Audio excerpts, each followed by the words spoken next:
تذكر عيوبه في غيابه. هذه كبيرة من كبائر الذنوب. راه الإنسان المسلم عنده واحد الحرمة وعنده واحد المكانة كبيرة عند الله. لذلك حرم الإسلام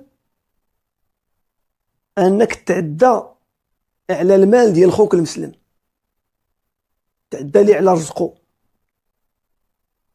حرم عليك تأذيه وتسبو وتشتمو وتهضر فيه وتطعن في العرض ديالو.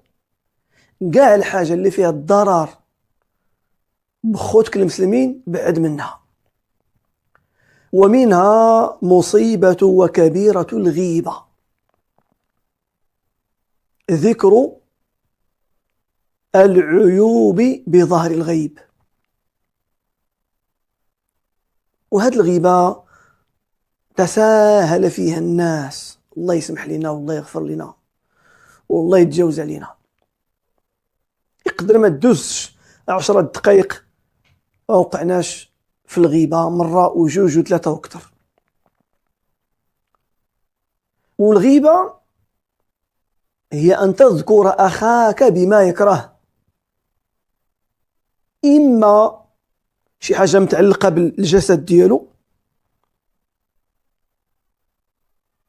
تعيب مثلا يعني الشكل ديال وجهه، سنانو ولا ودنيه ولا فيه العمش ولا فيه ريحة العرق.